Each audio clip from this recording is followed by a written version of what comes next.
So ayan na guys, yung Team Cars Playing TV. So ang ating mga birador guys, ang problema nito ganito. Yung battery, nagpalit sila ng battery. So ayan guys, oh. Ngayon, bago na yan. Ayaw mag-start ng engine. So nakailang start na sila, ayaw talaga, ayaw magredondo. Saglit na tapos namamatay. So ginawa namin, simple lang. Ginamit ng scanner. Hindi ko lang na-videoan guys yung sistema kung paano siya tinira.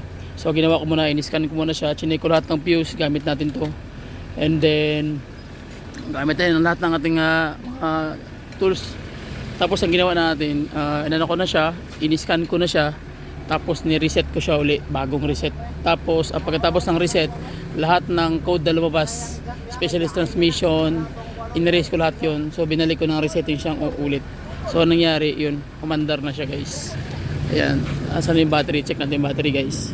Ford to na 3.2 engine. Ayan yung battery, oh, bago.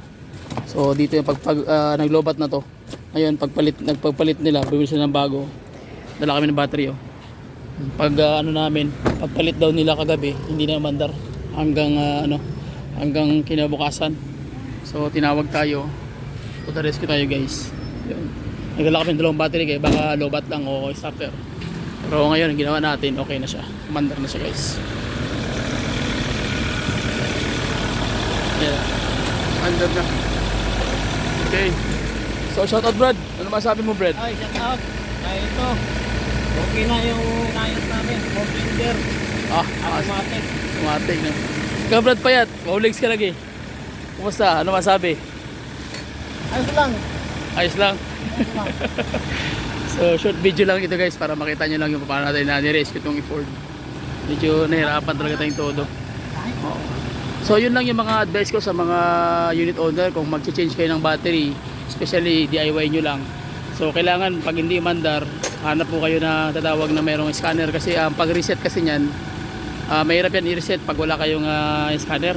So kailangan meron kayong tools para pag-reset doon kasi pag hindi nyo na-reset yan, di andar yan.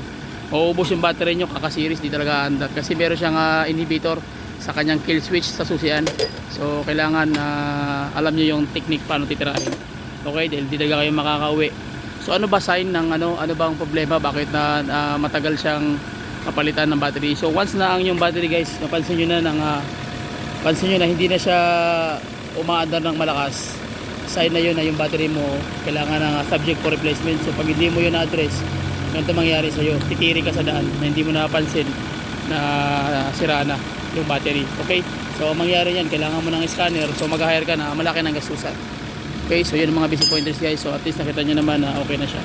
So yun lang, basic pointers pa rin guys sa rescue namin ngayon dito sa General Santos City, sa hospital General JMC, Jensen Medical Center Hospital guys. So okay lang, so bye bye Brad, bye bye na. Bye. So yun lang, please subscribe to my YouTube channel. Bye bye and God bless. See you.